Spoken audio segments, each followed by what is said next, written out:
Agnes Somerset Police, how can I help? Hi, my name is Bijan Ebrahimi. My life in danger. Why is your life in danger, Bijan? What's happening? I've got a moth behind my door. During that evening, someone come over and said, yeah, something's going to kick off tonight. But I didn't really know what they meant. There's 6, 7 meters, and I can't go outside the door because I'm not safe. You taking pictures of me? Go out of my house. Don't take pictures of me then, all right? It was a shock for something as medieval and barbaric as this to happen in a tight community. What are they saying? They're shouting and calling me pedophile. A baying crowd had gathered, from which could be heard, "I'm going to kill him." I knew what happened would happen. I'm not saying it's right, I'm not saying what they did was right, but I can see why they flipped. How old are you? I'm a little boy. Up to you. Go out of my house. I don't know how you pronounce his name. Bijan Ebrahimi, and I'm not going to talk to him. Despite calling to the police, despite calling to the council repeatedly, he received no support. He was ignored. What part of be quiet do you not understand? Shut up!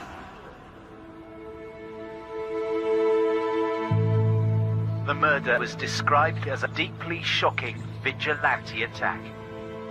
The quiet, disabled Iranian refugee was kicked and punched to death outside his flat on a Bristol council estate, doused with white spirit, and then set alight.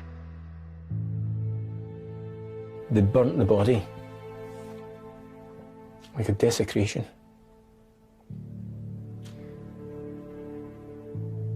And I thought, why? Why do that? What I saw that night will haunt me for the rest of my life.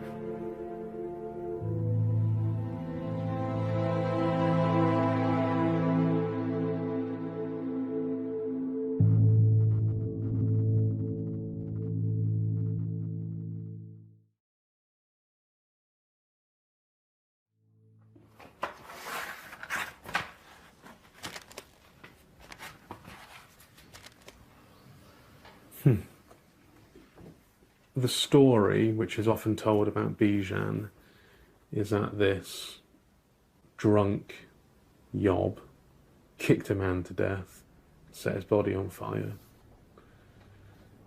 But I can remember thinking, this isn't some drunken moment of madness. This has been going on for years, where the local authority and the police have known about this. And I thought, what on earth has happened to lead to this place? How many opportunities must have been missed for Bijan to end as a burning corpse?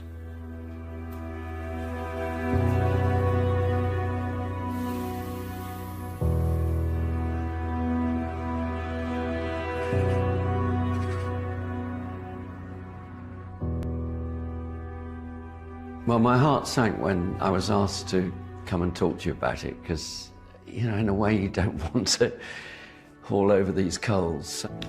But it was a shock for something as medieval and barbaric as this to happen in a tight community. And I think so nasty that we in the council, I think, had a corporate shock. The reaction was one of, oh my God, this is a real wake-up call.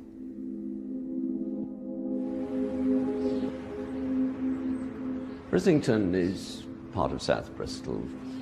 South Bristol is traditionally white, working class. It's the biggest area of deprivation in the city. In retrospect, it wasn't the right place to house Bijan in Brissington.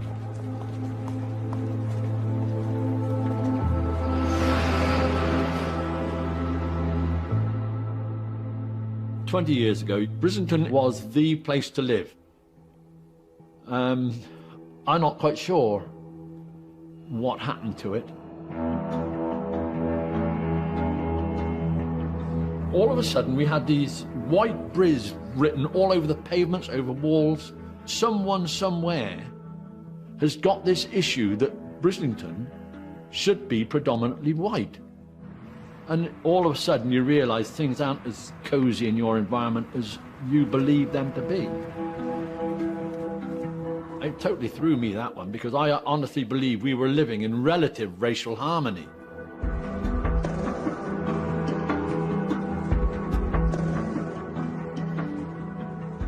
I was amazed at the actual block he was housed in.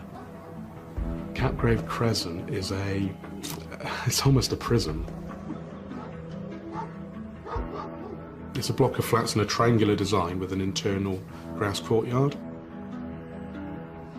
And all of the front doors face inwards to this. So anything that goes on in that grass courtyard cannot be seen from outside.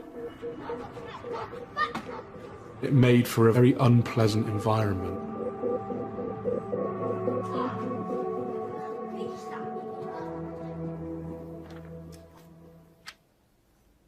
Bijan was subject to racial abuse. He was called.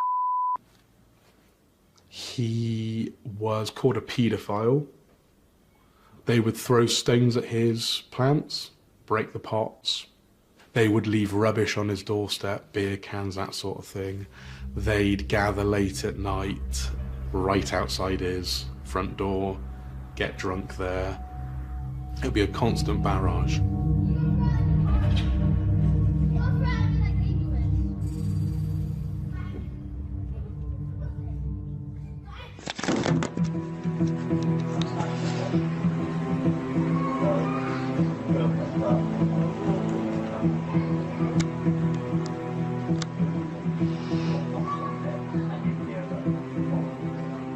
Bijan brought all this on himself. He was the one that come out and started the trouble. Stop, right? I'm at the police station now saying you're taking pictures of me, right? Yeah? What are you taking pictures of me for? That's proof. He was the one that brought it on himself because of the way he was. It was never a race thing.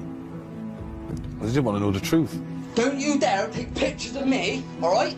I come to your fucking house, don't take pictures of me then, all right? How old are you? I'm a little boy. Up to you. The reason I turned against him because of what he did to me. Taking pictures of kids, you don't do things like that. You don't take pictures of other people's kids. Go out of my house. Get the fuck away with the fucking pictures, all right? Go out of my house. Take pictures of me again and I'll fuck you up. I could see someone seriously hurting him, if not murder, quite easily. Ignore him. Ignore him. Fucking want it, right? You get all fit all you want. I come to your fucking house, don't take pictures of me then, all right? Go out of my house. Fuck away with the fucking pictures, all right? Go out of my house. Ignore him. How old are you? I'm a little boy. Up to you. Go out of my house. Take pictures of me again, I'll fuck you up.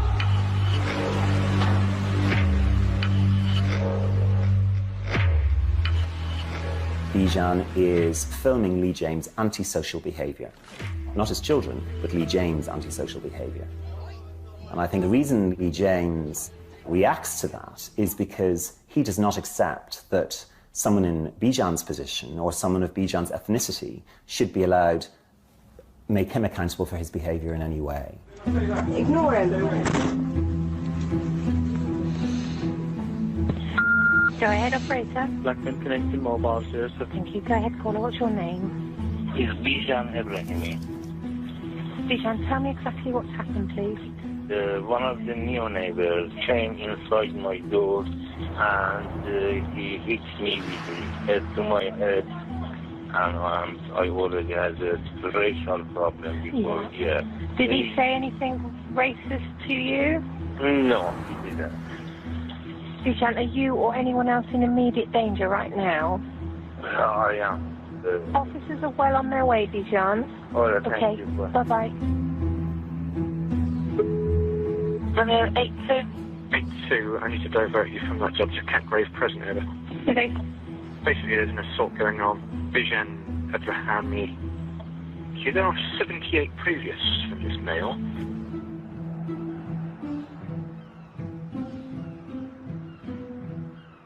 Police attended Bijan's home, but instead of Lee James being arrested or warned or some action taken against him, the police decided to arrest Bijan, even though there was no evidence or any allegation from Lee James that Bijan had breached the criminal law. So you can imagine, this is the scenario. 2 police officers, and you have a baying mob, and you have Bijan. And he's there recording at the door. He came to me and threatening me to die. And you let him go. Yes? There's only us here.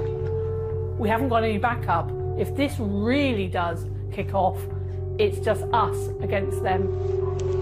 No, but I want to know. You are supposed to come here to look after me. You're making it worse. Volatile situation, man aggravating the situation. What do you do? Get in. Get in. Go back indoors. You're making things worse. You're making our job worse. You are coming You here are to making look it worse. after Now me. get inside. You take away Bijan for his safety, because he isn't taking it on board to stay inside his house, or you arrest Lee James and leave Bijan there with all the other people. You're damned if you do, you're damned if you don't. Father, is there anybody in the station who can see if there's a space for an adult male, please? Coming from Catgrave. Yeah, 361, station Bullbury.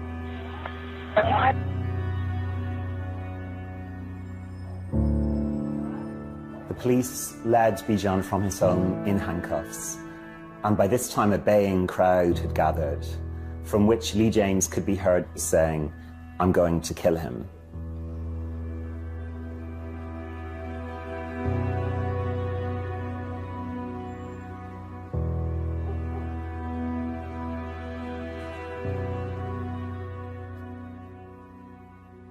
He's not the one causing all of this problem. It's everybody else who's causing it. But the easiest thing is, we'll just move him out of the picture. And in doing so, you almost condone that behaviour. And you say to people, you can break into somebody's house, you can call him a paedophile. And I believe that that's part of the reason why the person who killed Bijan thought he could do it. Because the police and council hadn't done anything before. So.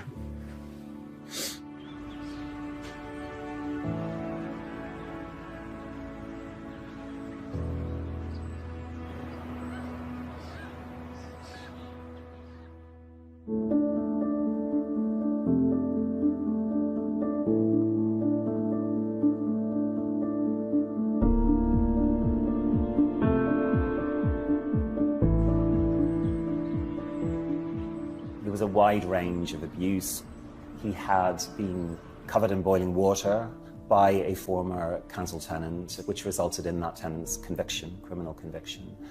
And that resulted in Bijan being relocated to another address where he was a subject of an arson attack.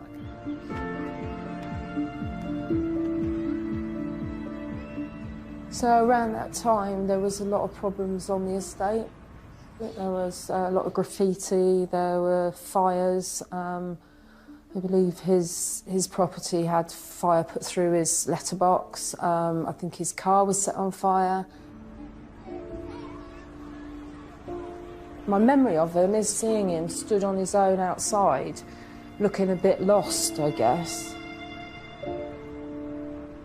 I found him quite an odd man. I thought, to be honest, he was a bit strange. I never really connected with him. Looking back, I wondered if he had mental health problems. I know that he wrote letters to a couple of my female neighbours. I think he just wanted to make friends and make connections with people. I don't know that it worked very well.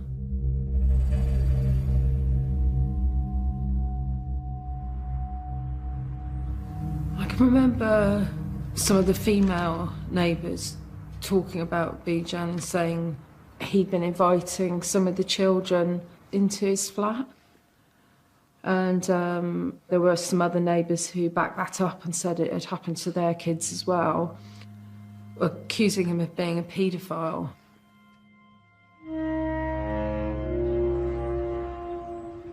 There was no evidence to say that he was a paedophile. He was a lonely guy inviting kids into his home for company, to be kind. I don't know what it was about, but that didn't make him a paedophile.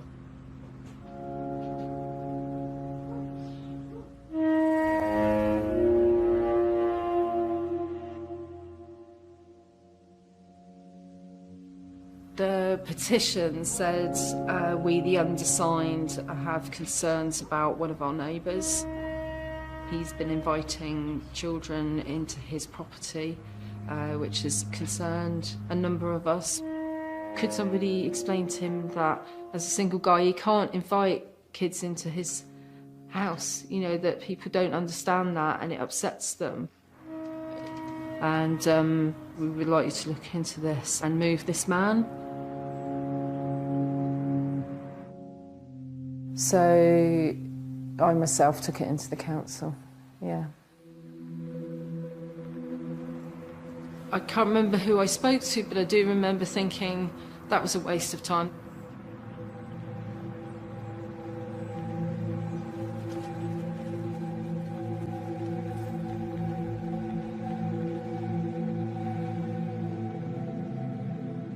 Despite calling to the police, despite calling to the council repeatedly, he received no support.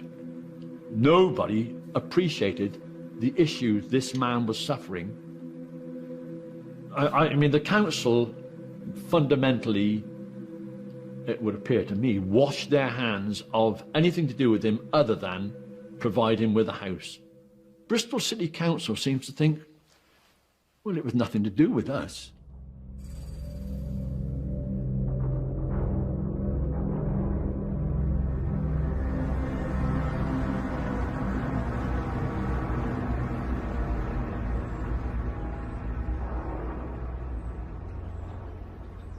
I was shocked, really, that he'd been moved so close. I thought, how could the council have moved him just up the road? I mean, rumours can follow very easily, you know.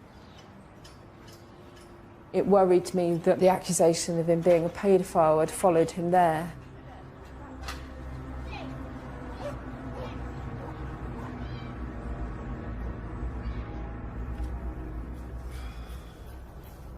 I'd heard rumours that he'd been kicked out of another place for messing about with, or trying to mess about with some young girl or something. So, do you know what I mean? I sort of put two and two together and thought, well, maybe he could be, do you know what I mean?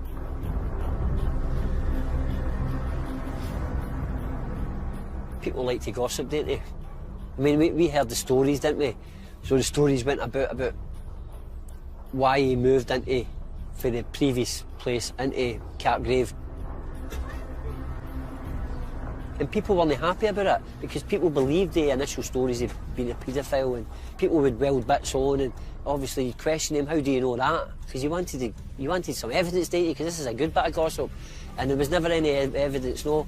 But there was something that told me that this guy was an absolute wronging, because it was quite scary. If you were a woman and it's 11 o'clock at night, it's dark, and you've got this guy just standing there staring at you, and all that kind of stuff, it's a bit scary, innit? I always thought it was just some kind of fucking sexual deviant Pete and Tom or something like that. No, which tied in with the paedophile stories. It was a bit creepy.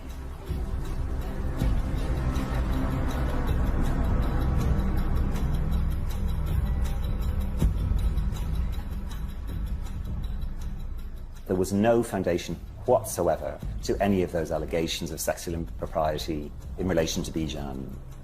Those allegations are in exactly the same category as the entirely spurious rumours that Bijan was a paedophile. What they are is a mask for the harassers. They were designed to demonise and isolate Bijan, to place him as other and apart.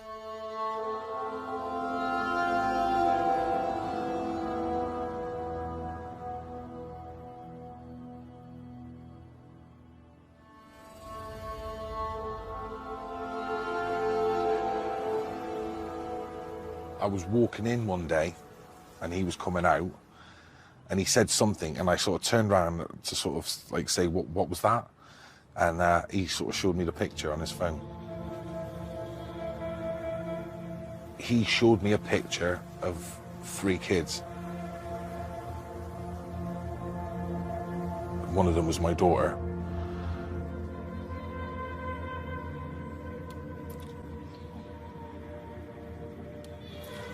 Then what he's done, he zoomed in to my daughter to get a reaction.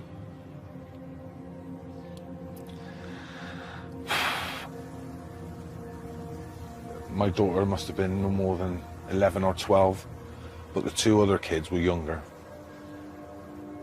And there's no need to, you don't do things like that. He just ran off, and when I went to confront him about it, he ran in the house, ran in, shut the door, and rang the police. And while he's ringing the police, kicking the door from the inside.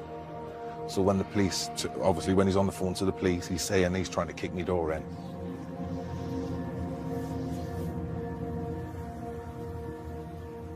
Because he had taken photographs of children who had been pulling plants up or whatever it was in his garden, therefore it was an excuse in the minds of the real perpetrators accusing him of being a paedophile, and there was nothing worse at the time.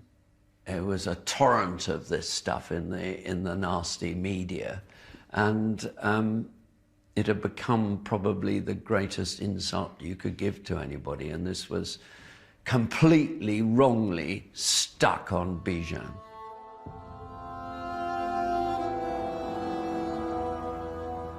I do believe this was a case of vigilantes, or whatever you like to call them, the crowd thinking that because they are the greater numbers, that they are right.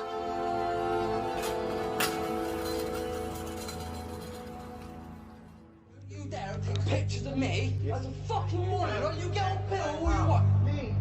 Take pictures of me again, I'll fuck you up! Right? Ignore him. Ignore him.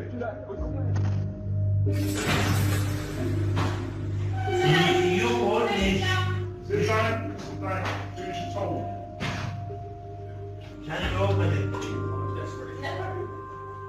One only has to view the footage of the custody suite to gain a sense of how Bijan was treated during that time. I'm trying to get rid of the... I don't want to talk to you. I said that I want to talk to you. If you want to talk, you're fine, but I don't want to talk to you. I'm not going around in circles anymore. No, I'm talking to you as a friend. No, you're not my friend, that's the point. I'm a police officer, you're a pain in the ass. Don't speak to me. The treatment was contemptuous, disrespectful, and prejudicial. Bijan was treated like his life didn't matter. You've got yeah.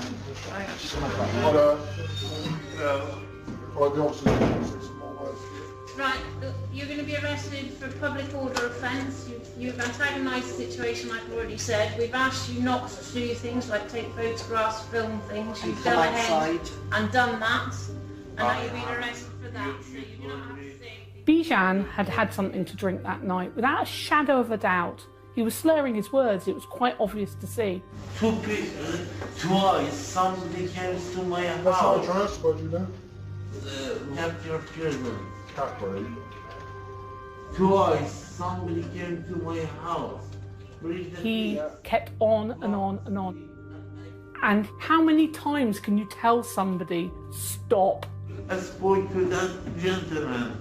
Just be quiet for now. Just be quiet.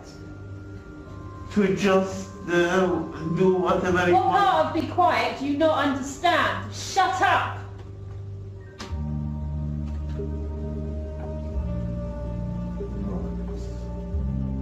So you're Persian, yeah? You're born in... Is that what it says? Persian, where are you born? What does it make difference? Oh, really?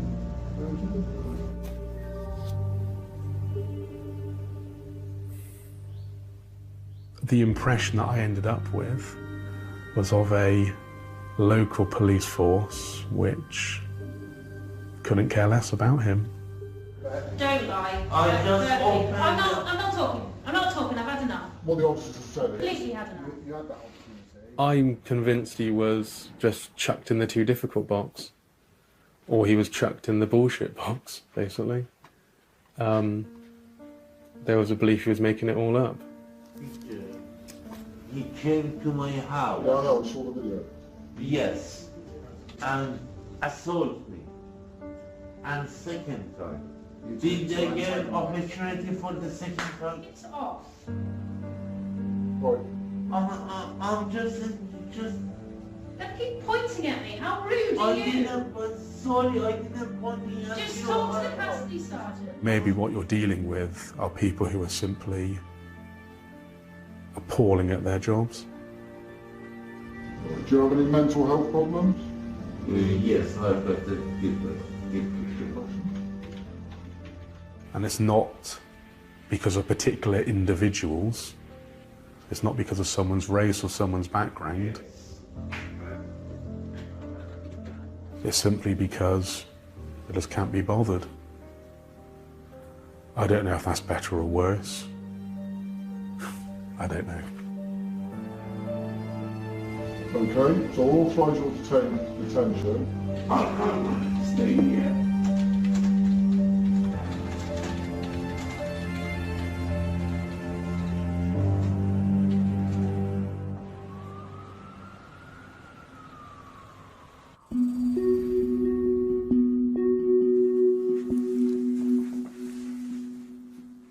My first encounter with Bijan Ebrahimi was shortly after he had moved into the Capgrave Crescent. And the lady had called to complain about Mr. Ebrahimi. She'd been welcomed him there when he first arrived as a neighbour. Went along, offered him tea bags, milk, sugar, welcome him in, get you settled. What she got following that was his unwanted attention.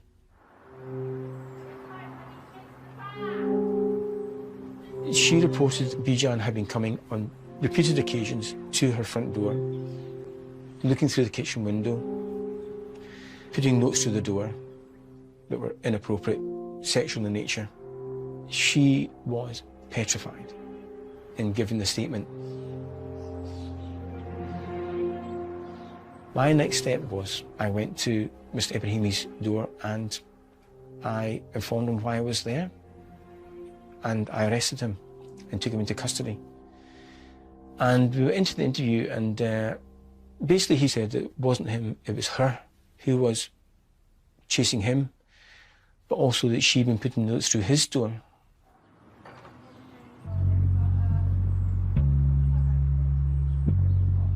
He was never at any time perturbed or put out about it. He just sort of sat there and he had a bit of a grin on his face while he was doing it.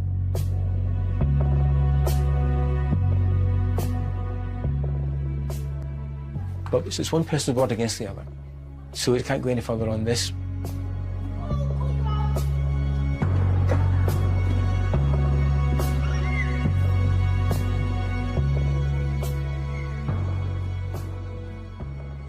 This guy, he complained for anything. I know he complained about somebody's music up the stairs. He complained about the kids playing football. It's a communal garden, no kids are going to be kids. He complained about my dogs being off the lead. So he reported my dog. He says my dog bit him. My dog didn't bite him, no, my dog barked him. But he made a big elaborate story up. The police came to my door. The next day I got a card through the door for the dog warden people. I just thought I've got one of the fucking neighbours that sometimes you get in social housing. And I don't know if it was just in his alcohol-fueled head that he was just making stuff up. But we just assumed that he was trying to work his ticket to get a better flat. So that's why he's complaining about everybody. Looking back at his criminal record, there's certainly lots of information about his use of alcohol. You could just see him in the street many times, encounter him, or even the phone calls that might have occurred, and he'd be drunk, and the neighbours would report that he'd be drunk, or you could clearly see that he was under the influence. I actually just assumed, because I know a wee bit about the country he comes from, and I knew he was a refugee and things like that, I just thought this guy was traumatised, and he was just self-medicating with alcohol. But he was fucking drunk all the time. 99% of the trouble there was him. There was nobody else. And I really felt sorry for the policemen, because it's like they were just backwards and forwards all the time. I don't know what you do with somebody like that. When there was a joke, man, that he had speed dial on his phone for No West Police Station, no. They coppers were up and down and answering his phone every day, but most of it was absolutely just lies.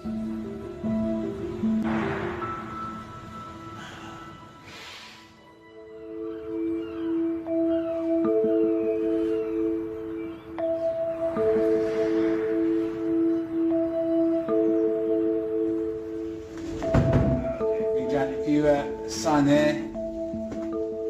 I received Bijan Ebrahimi as a handover prisoner. Camera as well, right? On the Friday morning. Came across as a complex character. He wouldn't listen to people.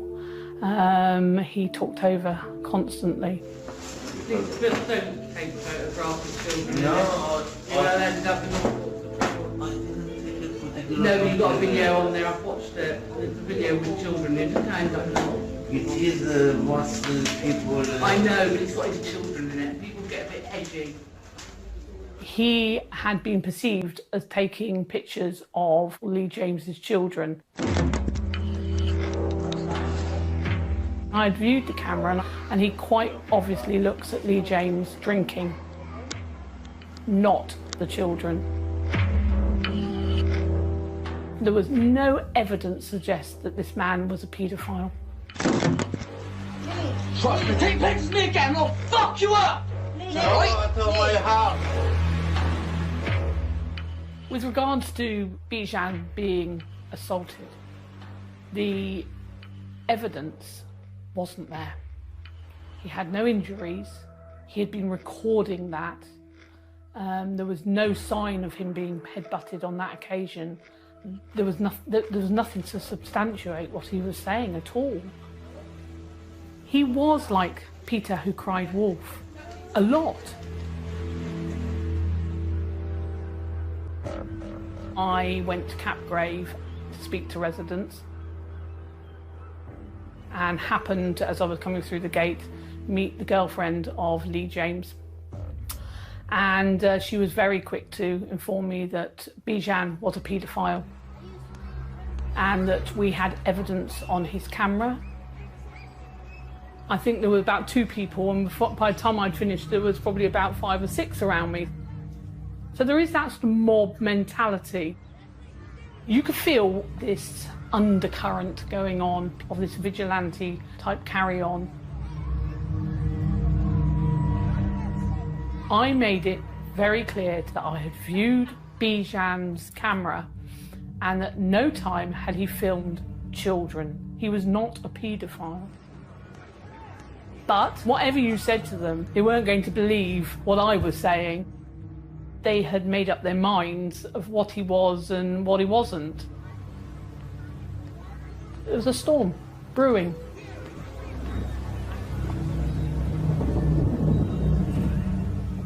But nobody mentioned his race. This was not about his race, it was the fact that they felt he was a paedophile.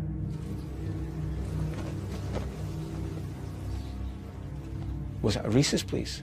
It was a place where racism happened. But was it a racist community? No. I don't think it was. I can think of individuals in that community who were definitely racist, and I can count them on fewer fingers than I have in this hand. But did the racism happen to Bijan? I think possibly, yeah, probably did. Almost certainly, at some level. The only reason that people never got on with him is because he was an argumentative, uncooperative, fucking pest. There wasn't any, there's no better words to describe him, no. It wasn't because of where he came from or anything else, it was because of his behaviour. I was never racist towards him. It was never a race thing. The man could have been from anywhere in the world. It wouldn't have made the slightest bit of difference. He could have been a white man, and in that way, and people would have hated him.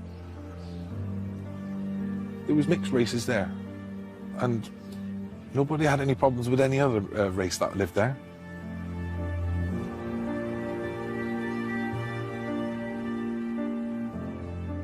When I first moved into Catgrave, it was I didn't see no black people.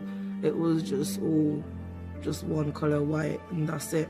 How I met him was, well, through my daughter. She loves her stomach, so he'll come over, ice lolly, but he always say, is she allowed that? Yeah, he was all right. Really, really, really polite. Always outside, but 3-4 times a day, watering his flowers and just smiling. I don't let my daughter take any and anything from anyone, and I was comfortable for her even to go in his house and go into his fridge and pedophile, no. That was just to cover whoever's back it was. That Catgrave is just racist, and that's just that. Yeah, they call me names, they call me, you know, that word, black, go back to your country. And after what happened, I'm still going through racism, and nothing's getting done about it. The police ain't doing it, the council ain't doing it. I just think it's getting worse and worse.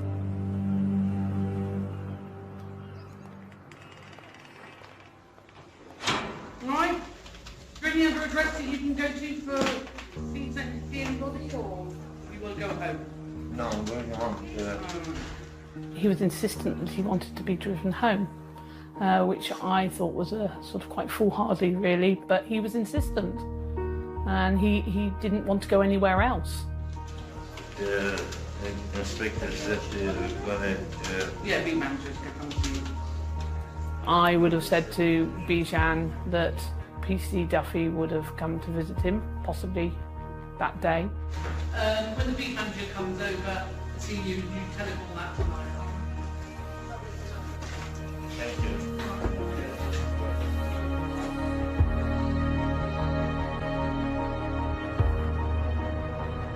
He's then released without charge because he had done nothing, and essentially thrown back to the wolves.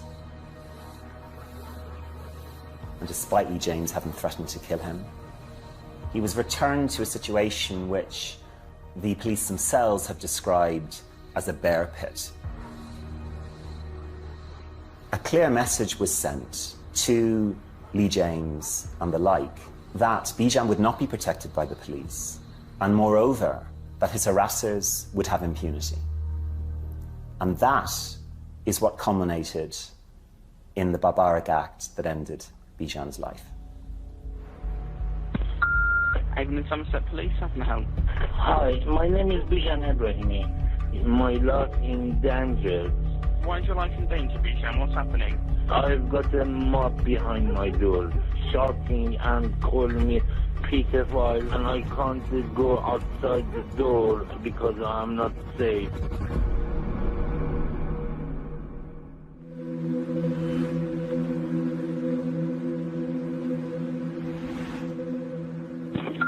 Avon and Somerset Police, how can I help? Hello, my name is Bijan Ebrahimi. Can I speak with PC Duffy? And what's it regarding, please? I think he knows that. He's supposed to come to my house to talk to me. Okay, 1 second. I'll try and get hold of him. All right, thank you. Bijan looked to PC Duffy as the local beat manager to protect him from this harassment, to protect him, for example, against Lee James storming into his house again and threatening him, or threatening to kill him. The harassment continued. No help was forthcoming. Bijan? Yes. He's rejected my point-to-point on the radio, so it must mean that he's at a job. Are you able to give us a call back in about 15 minutes? 15 minutes. All right.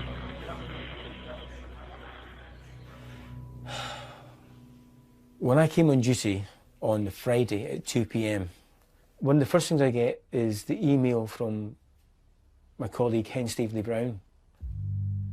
I start reading through this stuff, and then a call comes in. Road traffic accident on the Bath Road. They're asking for help with the traffic to safeguard the area. So I'm directed to go, because it's by patch. Good afternoon, over to Somerset, please. Good afternoon. Can I speak to the PC Kevin Duffy? Just having a look to see whether he's on duty for you, okay? Hello, is that PC Duffy? It is, yes. I've got a gentleman on the phone asking for you, a Bijan Ebrahimi. No, you could inform Mr. Ebrahimi of other commitments just now. I'm not going to be speaking with him at this point in time.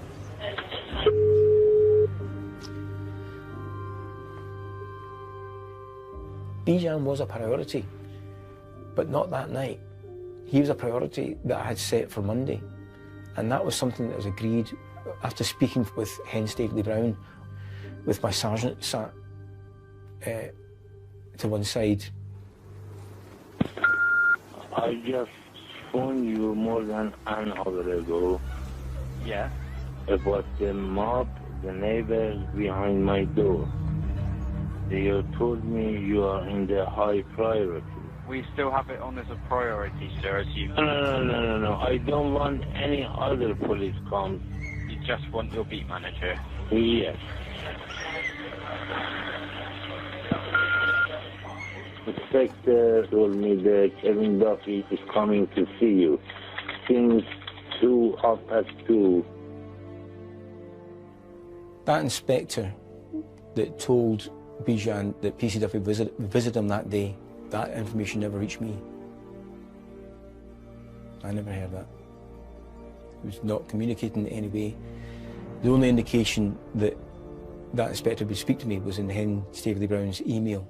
He'll have spoken to you by now, but he hadn't. I'm sure I'm going to have a big problem again tonight. Okay. So, okay, you just keep your doors and windows locked and we'll get officers to come see you, okay?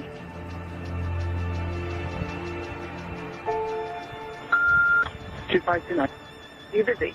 A little bit, yeah, but go on. Just that someone's called in asking to speak to you from Capgrave. Yeah, it should be told no uncertain terms that I will speak to him at my convenience. It's Mr. Bijan Ebrahimi. He's well known to me, and I won't be taking any calls from him. I'll see him at some point, possibly this evening, if I'm able to. Am I the only police officer that exists to deal with his problems? I am a community officer. I deal with the community. I'm not a Bijan Ebrahimi officer, a Capgrave officer. I've got the rest of the community I'm still dealing with and policing for. He was given the advice that if he was feeling threatened, he was to ring 999.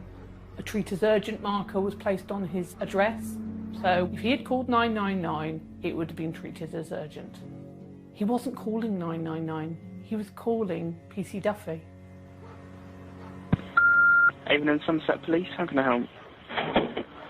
Hi. Is that Bijan? Yes. What can I do for you? I haven't seen anybody. Could you please put me through the PC Duffy? Yeah, and I did speak to him a couple of minutes ago for you. He's busy with another incident at the moment. He won't be able to speak to you. But I told you 2:30. I don't feel safe here.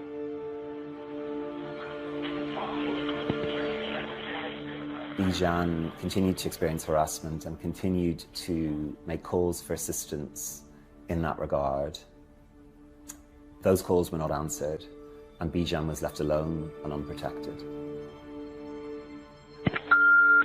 They are outside my door. There's 6, 7 neighbors right now.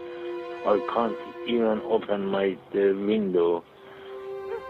They are telling something nasty to me. What are they saying? You are pedophile. Don't come here. It was a Friday night, and the same old Friday night problem, stuff happens. Yeah, I had to make some priorities. I had a call to a verbal assault and threats made on this elderly lady. But the game changer on the Friday was the log that came in about the threats to cut off a disabled man and the son's head at the other end of Capgrave Crescent. That took my head off anything else, and I was going, that has to be dealt with, and got concurrence from my sergeant as well. That needs to be dealt with.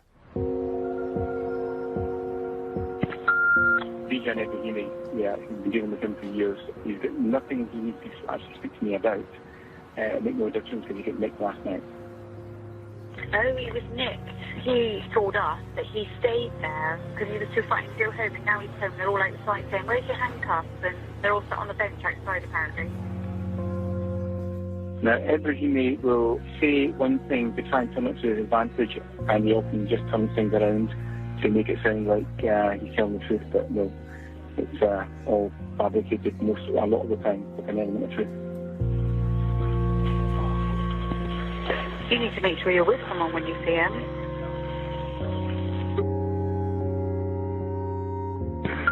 Can I speak to PC Leon Winter, please? Just one moment.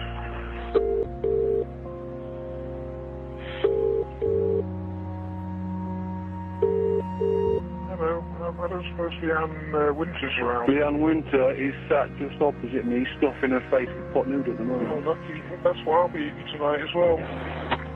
Hello? Hi. Hope you're enjoying your pot noodle. I was. I've got an sorry. I don't want to speak to him. You don't? Tell him I'm busy at a job, and it won't particularly be me coming. It'll be, Yeah, somebody else. Yeah. All right, thanks. Bye-bye. Hello, Kevin. I don't know how you pronounce his name. Bijan Ebrahimi. Yeah. This will be about the fourth or fifth call with me tonight. Right. Trying to get hold of me in particular, and I'm not going to talk to him. Okay, no problem at all. Yeah, I'm frustrated. I am human. I got frustrated by it. And I'm going, give us a break. He's just saying that he's been told by your sergeant or inspector that you were going to be attending at 7 o'clock or something? He didn't know that's a flat lie. He's lying yet again. He's a picture liar. That's never been anything's ever been manifested except in his mind, as I can tell. Did he cry wolf?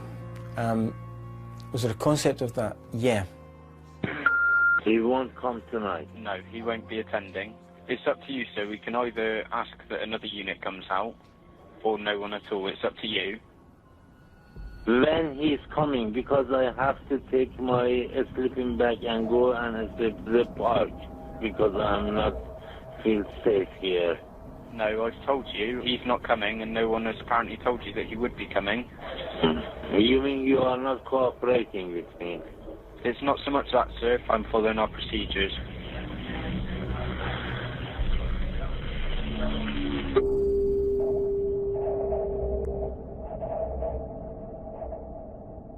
In truth, what I directed PCSO Passmore or do was a foot patrol, like engaging with anybody out there, or if nobody's there, walk around and be seen. Be seen.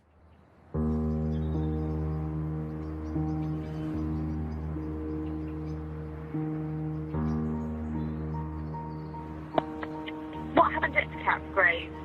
I was just told to do a little area tour around there, show a bit of a presence, and to see if there's any noise or people talking Mr. Ebrahimi, and there wasn't. So it's all clear, was it?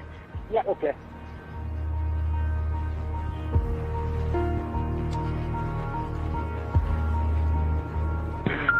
I am outside the Bridgington police station right now. I can see. Okay. Comes. Hello? I've got Bijan Ebrahimi. Sorry, I'm going to go off in 1 second, because I've had repeat calls from this man, and basically I am considering doing Mr. Ebrahimi for harassment if he keeps on calling and want to speak with me, because I've made it perfectly clear I've got no intention to speak with him tonight. Okay, I'll tell him. They're saying that they haven't got anybody that can see you this evening outside prison station. Good morning. I think you're going to have to go back home, I'm afraid. I'm just asking. Well, in that case, you'll have to call back tomorrow. I'm just asking. I can't go home because I am not safe.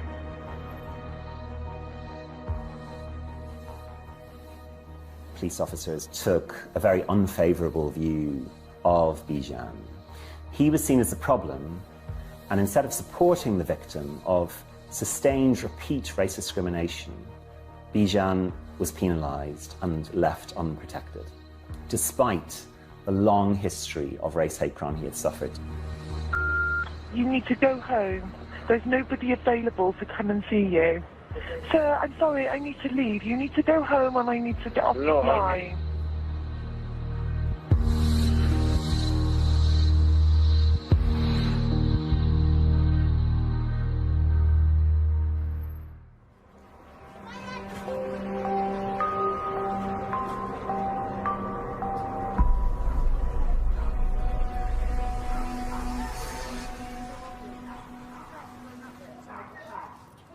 That summer was a hot, hot summer. Loads of people was out there drinking, smoking, loads of kids was there. During that evening, someone came over and spoke to me and said, yeah, something's gonna kick off tonight. But I didn't really know what they meant. What do you mean something's gonna kick off? They said that things has been said. What's been said? They're like, oh, well, you just see, and that was that.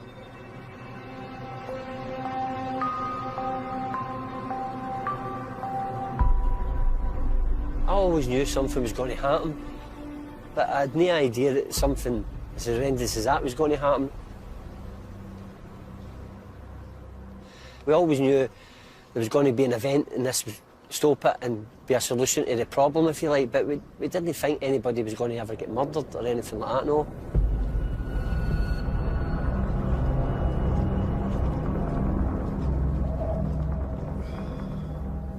It started off as a fight, and then it spiraled into, obviously, what happened.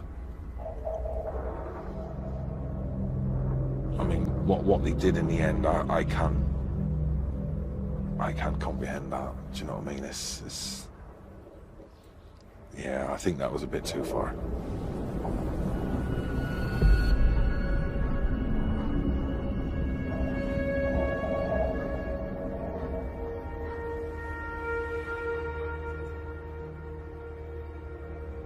Lee James dragged Bijan from his home, brought him to an area where he kicked Bijan to death, and then he set a light to his body.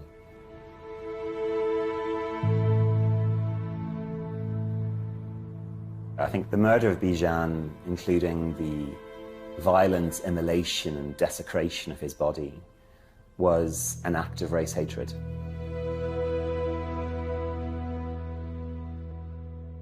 Ambulance service, how can I help?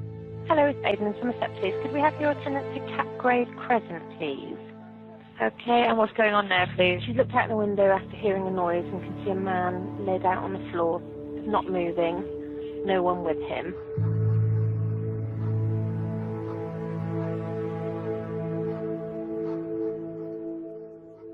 We received a call that there was a drunk male on the side of the road. And that was quickly followed up by, there is a burning body at the side of the road in Brislington in Whitmore Avenue. And knowing that Whitmore Avenue is right by Capgrave, I knew it had to be Bijan, having dealt with it the day before. Somebody who's actually a response officer was saying, oh, there's something going on in South Bristol, it's Brislington. Of course, my ears prick up. What's going on? There's a body on Whitmore Avenue. And they said, nobody seems to know who he is. Then I knew especially when they said nobody come out to claim who this person is, I thought, that is Bijan, because no one would.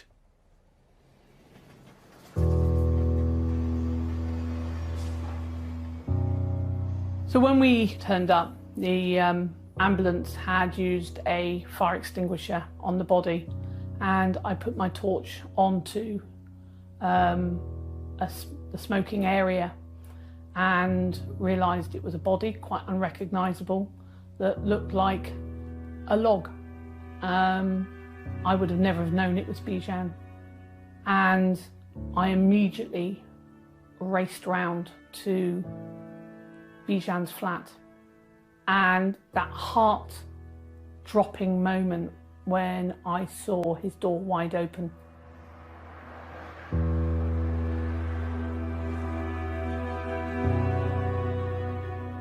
The water was still dripping from the flowers on his hanging baskets.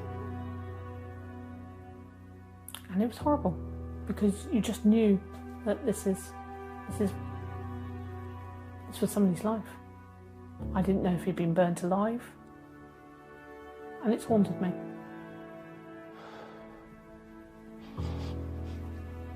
I could not believe it. They burnt the body. And I thought, why do that? Like a desecration. That sort of stayed with me.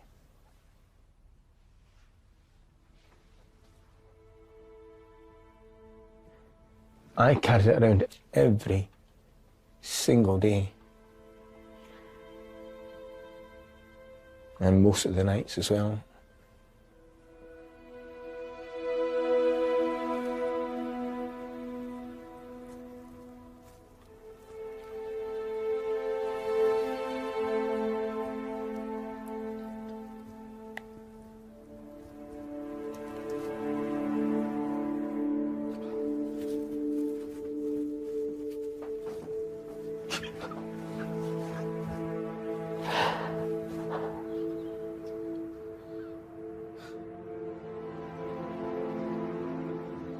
Once we had found Bijan, I knew exactly it had to be Lee James.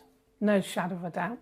And there was an independent witness who had looked out and seen Lee James doing what he was doing to Bijan on the communal area.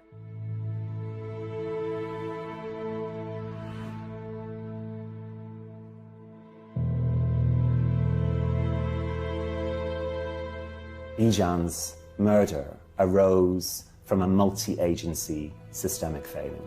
Those events were eminently avoidable had Bijan been given the support he was entitled to by the police and the council, who were duty-bound to provide that support. The family have no doubt that the failings at the heart of this tragedy are endemic and systemic and arise primarily as a result of race discrimination, but I'm sure mixed with ineptitude and negligence.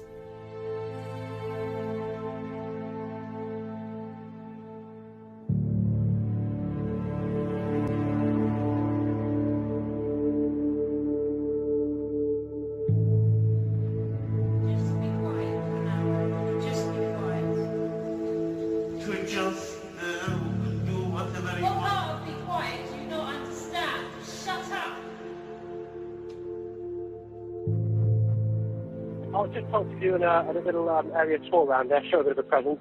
So it was all clear, was it? Yeah, all clear. All right, to carry on, can you? Yeah. I've cried a lot of tears over the past few years, but that's the first time I've actually shed any tears for Bijan.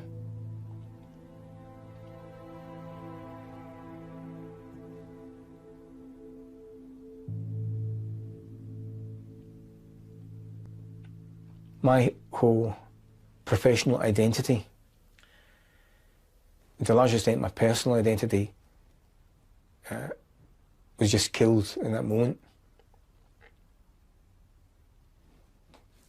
Prison itself was difficult, but you know, I've endured difficult before. I can do difficult.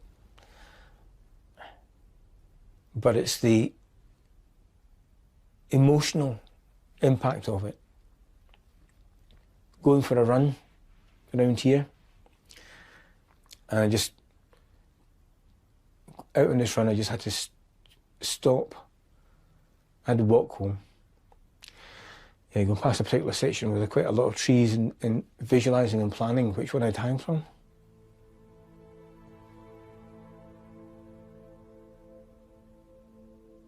I'd been wrongly accused, wrongly convicted of something I didn't do.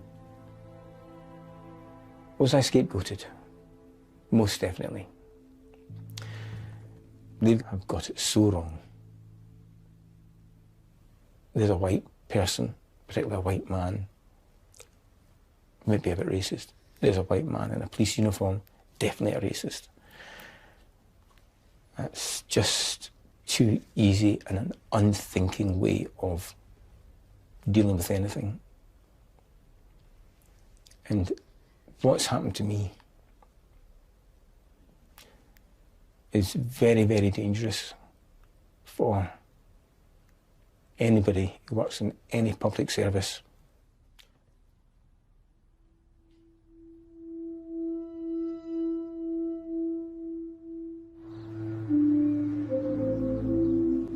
As an institution, the police can be very defensive and will identify scapegoats at lower ranks, if possible.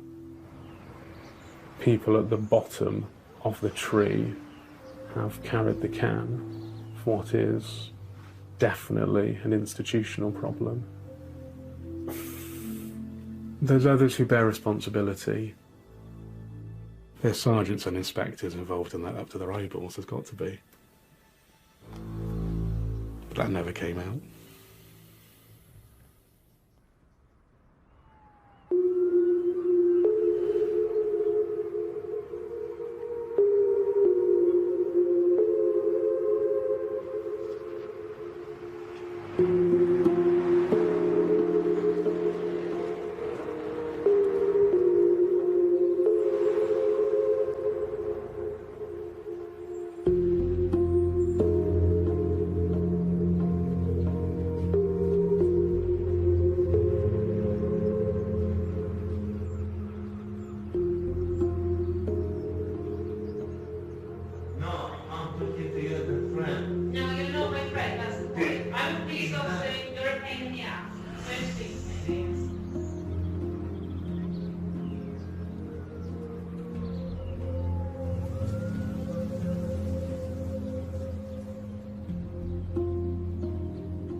I don't think the City Council has learnt all the lessons it should have learned from this.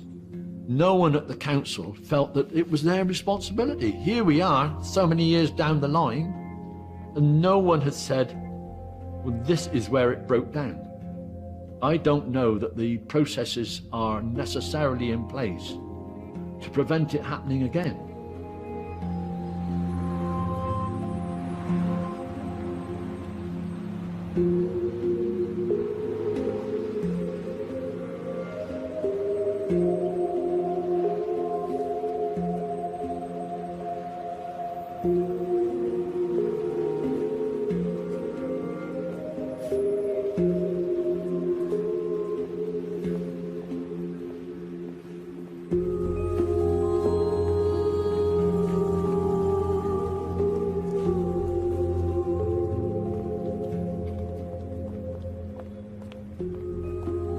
I don't think it should all be about blame. It certainly should be about learning. It certainly should be about reviewing our procedures, because clearly something had gone terribly wrong with people believing the crowd against the individual. And often crowd behavior can be very nasty. It's an age-old lesson that was learned, that whether it's in a school, a community, a corporation, that one must beware of people ganging up on anybody.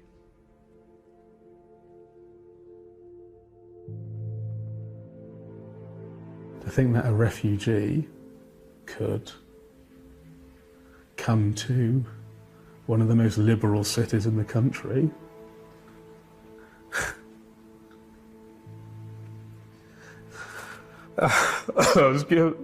excuse me. Be kicked to death and set on fire. Makes you proud, doesn't it?